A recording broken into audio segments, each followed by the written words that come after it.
राशिफल रेगुलर हफ्ते आते ही हैं जो चंद्रमा की गति पे आधारित होते हैं, जिसमें चंद्रमा के गोचर पे आधारित मैं विवरण देता हूँ। बड़े ग्रहों के राशि परिवर्तन भी आते ही हैं और यथासंभव जो ग्रह बदलते हैं उनकी भी मैं विवेचना करता ही रहता हूँ। लेकिन इन सभी में जो त्रैमासिक राशिफल होते हैं उनका एक बहुत विशेष स्थान है, क्योंकि ये एक ऐसा राशिफल होता है जिसमें आने वाले 3 महीनों में सभी ग्रहों के गोचर का आंकलन होता है। हाँ, चंद्रमा उसमें मैं इंक्लूड नहीं करता क्योंकि वो साप्ताहिक में होते हैं, लेकिन बाकी सारे ग्रहों का विवेचन होता है, आंकलन होता है और संयुक्त रूप से प्रभाव आता है। एक ग्रह दो ग्रह का नहीं, संयुक्त रूप से सारे ग्रहों का प्रभाव देखा जाता है। और जो ये समझता है कि जो ज्योतिष है वो कोई जादू टोना नहीं है, वो कोई ऐसा नहीं है कि रातों रात व्यक्ति अपने आप को करोड़पति बना दे या अपना पूरा जीवन रातों रात बदल जाए, ऐसा नहीं, अपितु एक मार्गदर्शन की विद्या है जिससे हमें समझ आए कि आने वाले समय में हमें क्या करना है, एक गाइडेंस मिलता है। ऐसे लोगों के लिए अवश्य त्रैमासिक राशिफल बहुत इंपॉर्टेंट होता है। और यकीन मानिए जो 3 महीने का कालखंड है इसमें बहुत कुछ घटित हो रहा है। जहां शुक्र अक्टूबर की बात करें तो शुक्र नीच के होंगे, गुरु उच्च के होंगे, शनि शुक्र का समसप्तक योग बनेगा और सूर्य नीच के हो जाएंगे। वहीं नवंबर के महीने में नीच भंग बनेगा सूर्य और शुक्र का। बुध वक्री होंगे, शनि मार्गी होंगे, गुरु वक्री होंगे, बुध पतित होंगे। और दिसंबर के महीने में गुरु वापस उसी राशि में आ जाएंगे जहां से वो आगे बढ़े थे। बुध भी जो पतित हुए थे वो भी आगे आ जाएंगे, वापस आ जाएंगे। पहले 3 ग्रहों की युति होगी, 4 ग्रहों की युति होगी और आपका लग्न धनु जहां पे पड़ता है वहां पे बहुत सारे ग्रहों का प्रभाव साल के अंत में होगा। तो बहुत कुछ बदल रहा है और इन सभी चीजों की विवेचना हम इस राशिफल में करेंगे। यदि आपकी लग्न राशि या चंद्र राशि धनु है, दोनों ही गाइडेंस के लिए इस राशिफल को देख सकते हैं। जहां से आपको जरा सूट और रिलेट करता है वहां से इसको आप ऑब्जर्व कीजिए। व्यक्तिगत तौर पे मेरा मानना है लग्न से देखेंगे तो अच्छा है। इन केस नहीं पता है आपको अपनी लग्न राशि तो आप अपनी चंद्र राशि से भी इसको देख सकते हैं। शुरू करते हैं अक्टूबर के महीने के साथ। शुरुआत करते हैं अक्टूबर के महीने के साथ। अक्टूबर के महीने का जो पहला परिवर्तन होगा वो होगा बुध का, और बुध आपके 11वें घर में जाकर बैठ जाएंगे और मंगल के साथ युति बनाएंगे। बुध 10वें घर के स्वामी है और सप्तम भाव के स्वामी है। तो 10वें घर के स्वामी और सप्तमेश का 11वें घर में जाना लाभ का स्थान है वो। तो करियर में और बिजनेस में दोनों ही वृद्धि होती दिखती है। मंगल जो है वो 12वें घर के स्वामी है और 10वें से अष्टम के स्वामी है और लाभ स्थान में बैठे हैं। जो लोग जॉब चेंज करना चाहते थे उनके लिए बहुत अप्रोप्रिएट टाइम होगा। जॉब भी चेंज हो सकती है, विदेश से भी जॉब मिल सकती है, अच्छा समय है। और यहां पर अगर हम देखें 18 दिन के लिए गुरु की दृष्टि भी रहेगी और राहु की दृष्टि भी रहेगी, और ये दोनों ही ग्रह क्या है, वृद्धि करने वाले हैं।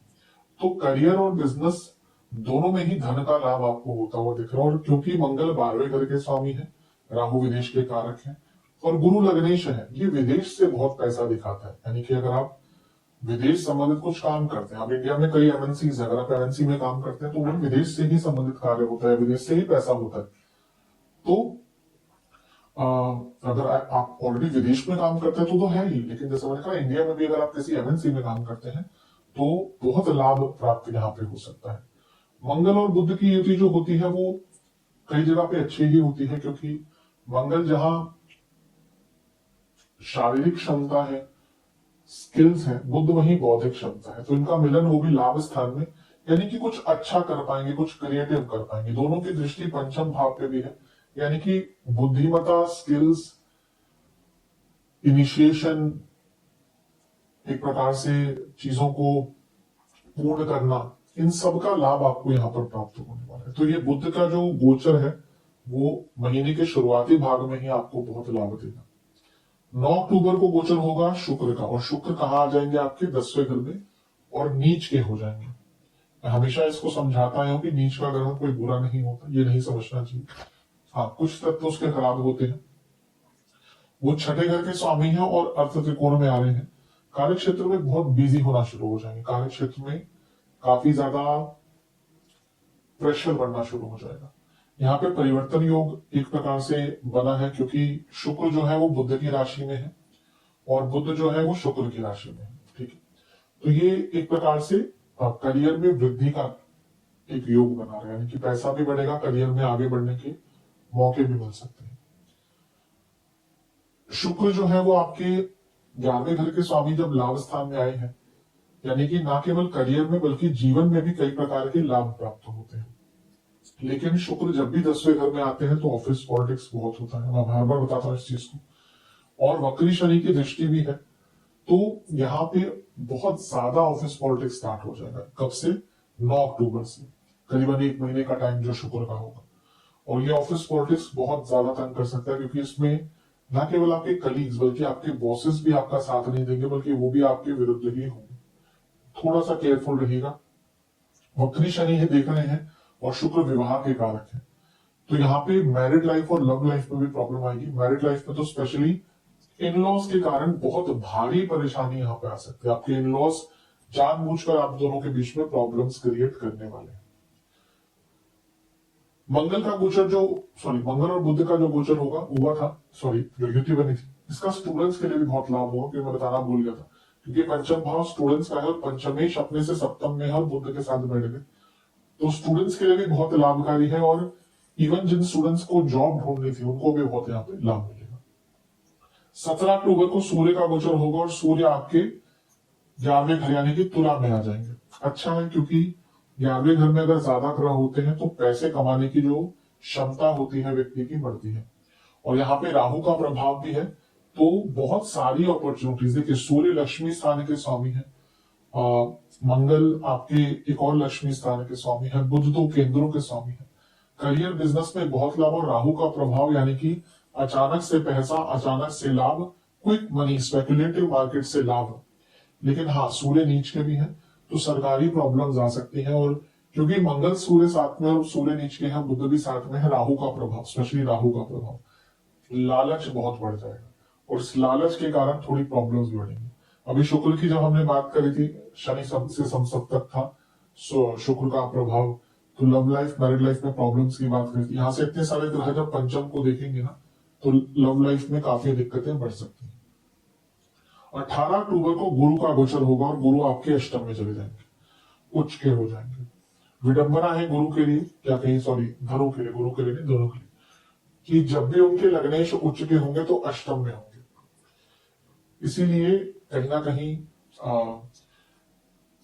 धनु वाले लग्नों को, धनु वाले जातकों को ना एंजाइटी बहुत रहती है, क्योंकि चंद्रमा उनके अष्टमेश है। ये भी बहुत कारण होता है समझना हर कुंडली को, हर लग्न का क्या क्या विशेषता होती है। अब पहले मैं क्लियर इसको कई बार कर चुका हूं कि गुरु कोई 7 साल के लिए अतिचारी नहीं होंगे, हर साल गुरु अतिचारी होते हैं। बस इस बार यह है कि क्योंकि वो उस डिग्री पे अतिचारी हुए जहां से उनको मिथुन की 30 डिग्री पूरी करके आगे जाना ही पड़ा, इसके वो कर्क में कुछ टाइम तक चले जाएंगे, लेकिन वहां जाने के कुछ टाइम बाद ही उनकी स्पीड कम हो जाएगी और वो वक्री हो जाएंगे। 11 नवंबर को वक्री हो जाएंगे। लेकिन हाँ, ये है इसका ज्योतिषीय प्रभाव पड़ेगा। लग्नेश का अष्टम में उच्च का होना अचानक से धन की प्राप्ति, पैतृक संपत्ति से लाभ दिखाता है। चौथे घर के स्वामी का भी अष्टम में उच्च का हो जाना पैतृक संपत्ति से लाभ दिखाता है। पैतृक संपत्ति का अगर आपको कुछ कंस्ट्रक्शन कराना था, कुछ आपकी जमीन पड़ी है उस पर कंस्ट्रक्शन कराना चाहते थे, उसका भी योग बन जाता है। और यहाँ पे अचानक से बहुत ज्यादा धन आपको प्राप्त हो सकता है।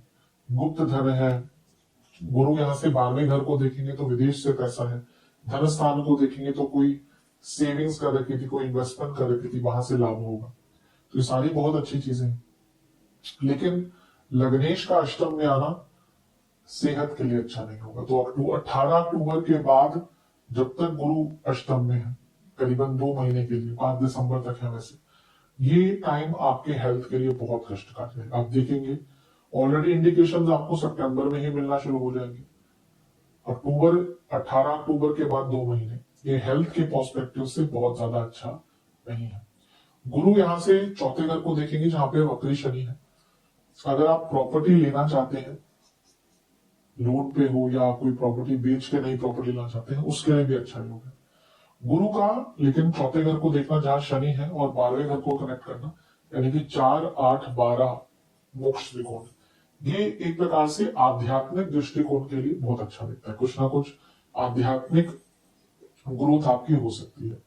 24 अक्टूबर को बुध का गोचर होगा और बुध आ जाएंगे आपके 12वें घर में, यानी कि वृश्चिक में। ठीक है, बुध का 12वें घर में होना कोई बहुत बुरा नहीं माना जाता। लीगल केसेस आने के लिए बुध 12वें घर के बहुत अच्छे होते हैं।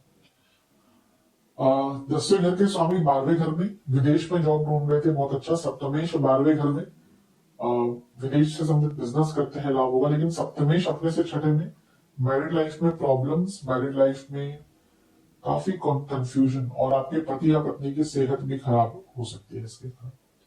इन पर बृहस्पति की दृष्टि भी होगी बुध पर, तो ये लग्नेश और बुध जो दो केंद्रों के स्वामी है, यानी कि एक प्रकार से सारे जो केंद्रों के स्वामी है उनका त्रिकोण योग बन रहा है। लेकिन सारे ही केंद्रों के स्वामी अष्टम और 12वें में है, तो ये महीने का अंत जो है अक्टूबर का, वो थोड़ा सा उथल पुथल लाएगा, क्योंकि नवंबर के महीने में बहुत कुछ घटने वाला है जो सेंसिटिव होगा, लेकिन उसकी शुरुआत अक्टूबर के अंत से ही हो जाएगी। स्पेशली मानसिक और शारीरिक सेहत और खर्चे, ये आपको अक्टूबर के अंत से बहुत तंग करेंगे।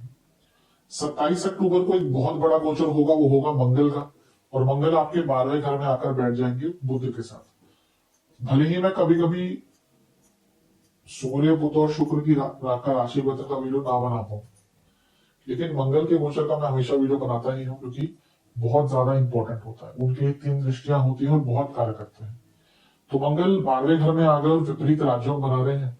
बुध, जैसे मैंने कहा कि लीगल कार्यवाहियों के लिए बहुत अच्छे होते हैं, और यहाँ से दोनों सप्तम और छठे से सप्तम में है।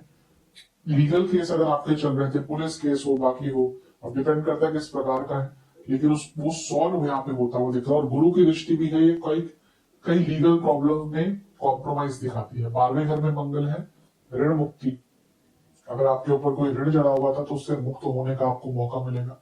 और यहाँ पे वक्री शनि से त्रिकोण में है, तो ये गुरु, बुध, मंगल, शनि, और मंगल 12वें घर के स्वामी भी है, तो ये बताता है कि अक्टूबर के अंत से 1.5 महीने के अंदर आप किसी धार्मिक जगह पर भी जा सकते हैं, और आध्यात्मिक दृष्टिकोण के लिए तो अच्छा है ही। मंगल जो है वो तीसरे घर को देखने जा राहु है, बहुत अच्छा कॉम्बिनेशन है। व्यक्ति के अंदर कॉन्फिडेंस, अपनी प्रॉब्लम से लड़ने की क्षमता, लेकिन बहुत ओवर एक्साइटमेंट रहेगा, और कम्युनिकेशन पर ध्यान दीजिएगा। मंगल का छठे घर को देखना करियर, कंपटीशन, स्टूडेंट्स के लिए बहुत अच्छा होता है। लेकिन हाँ, सप्तम को देखना, सप्तमेश बुध के साथ बैठना और मंगल दोष में आ जाना, यहां से मैरिड लाइफ फिर से प्रॉब्लमेटिक होना शुरू हो जाएगी। यानी कि जो शुक्र से शुरू हुआ था मैरिड लाइफ में प्रॉब्लम आना, मंगल आके उसमें और इजाफा करेंगे, तो मैरिड लाइफ के लिए बहुत अच्छा नहीं है। ऑलरेडी चौथे घर में शनि है जो फैमिली लाइफ का भाव है, तो अक्टूबर में मैरिड लाइफ में काफी दिक्कतें आना शुरू हो सकती है। मंगल का 12वें घर में आना कभी कभी पांव की चोट, सर की चोट की ओर इशारा करता है। और क्योंकि चौथे घर में एक वक्री शनि है, यहाँ पे वहीकुलर एक्सीडेंट के योग भी थोड़े बन जाते हैं, और वो आगे भी बने रहेंगे। तो देख लीजिए आपकी दशा अंतर्दशा कैसी है, मारक दशा है तो नहीं चल रही। अदरवाइज देखा जाए मंगल का गोचर काफी, क्योंकि विपरीत राजयोग बना रहे हैं ना, तो काफी चीजों में आपको लाभ देंगे। हाँ, पंचमेश है, 12वें घर में जा रहे हैं, सडन ब्रेकअप्स कुछ रिलेशनशिप में हो सकते हैं। लेकिन अगर आप स्टूडेंट और विदेश जाने का प्रयत्न कर रहे थे, क्योंकि कारक भी 12वें घर में है, पंचमेश भी 12वें घर में है, तो विदेश में जाने का अवसर प्राप्त हो सकता है। तो समय काफी अच्छा है ओवरऑल देखा जाए तो, लेकिन हेल्थ को लेकर आपको ना बहुत बहुत ध्यान देना पड़ेगा। हाँ, अक्टूबर के अंत में खर्चे तो मैंने कहा, वाहन, इक्विपमेंट्स, इलेक्ट्रिकल इक्विपमेंट्स में बहुत खर्चे आपके ज्यादा अक्टूबर के अंत में हो सकते हैं। सेहत वाइज मैं कहूंगा इस महीने इंजरीज के योग है, बीपी का प्रॉब्लम जिनको रहता है, गॉल ब्लैडर की प्रॉब्लम रहती है, जिनको इंटेस्टाइन या लिवर के इश्यूज हैं और कार्डियक संबंधित रोग हैं, उनको इस महीने बहुत ज्यादा ध्यान अपना देना पड़ेगा। चलते हैं नवंबर के महीने की तरफ। नवंबर का महीना तो काफी सेंसिटिव है, बहुत ध्यान देना पड़ेगा यहाँ पे, क्योंकि कुछ ग्रहों की स्थिति ऐसी हो रही है, स्पेशली वक्री ग्रहों का प्रभाव जो तंग करेगा। पहला जो गोचर होगा वो शुक्र का होगा, ये तो अच्छा है, क्योंकि शुक्र लाभेश है, छठे घर के स्वामी है, तो उनका 11वें घर में आना एक प्रकार से काफी अच्छा होता है। और यहाँ पे नीच भंग योग भी बन रहा है, प्रॉपर नीच भंग। मैं बहुत बार इस चीज को बताता हूँ, प्रॉपर नीच भंग वही होता है कि एक नीच का ग्रह है, उसके साथ कोई उच्च का ग्रह बैठ जाए, स्वग्रही ग्रह बैठ जाए, नीच के ग्रह को स्वग्रही ग्रह देखे, उच्च का ग्रह देखे, वो प्रॉपर नीच भंग होता है। 11वें घर में शुक्र का आना पैसा बढ़ाएगा, विवाह के योग बनाएगा। और क्योंकि छठे घर के स्वामी हैं तो लीगल कार्य में सफलता और कार्य क्षेत्र में भी दुविधाओं से निकालेगा। और क्योंकि नीच भंग बन रहा है तो रुका हुआ पैसा, अचानक से पैसे का लाभ और अचानक से पैसे कमाने के नए सोर्सेस खुल सकते हैं। तो ये काफी अच्छा है, आपके लिए इसका लाभ उठाइएगा। राहु का प्रभाव है सूर्य पर भी, तो बॉसेस से थोड़ा सा अपने बच के रहेगा क्योंकि सूर्य अभी भी नीच की अवस्था में रहेंगे। अपने बॉसेस से थोड़ा सा आपको यहाँ पे केयरफुल रहना पड़ेगा। थोड़ा प्रॉब्लम आना शुरू होगी 10 नवंबर से, क्योंकि यहाँ पे होंगे बुध वक्री हो जाएंगे। अब प्रॉब्लम क्या है कि वो आपके दो केंद्रों के स्वामी हैं। ये विडंबना है पुनः द्विस्वभाव लग्नों के लिए कि उनके सप्तमेश उनके बाधक भी होते हैं। तो और वो जो भी सप्तमेश होगा वो एक और केंद्र का स्वामी होगा, यानी कि जो आपका बाधक है वो आपके दो केंद्रों का स्वामित्व ही लेता है। इसलिए बुध का 12वें घर में बैठना एक प्रकार से आपके जीवन में दुविधाएं स्टार्ट करेगा। खर्चे बढ़ना स्टार्ट होंगे, बिजनेस में चीजें रुक सकती हैं, अटक सकती हैं, प्रमोशन हाथ आया रुक सकता है, कार्य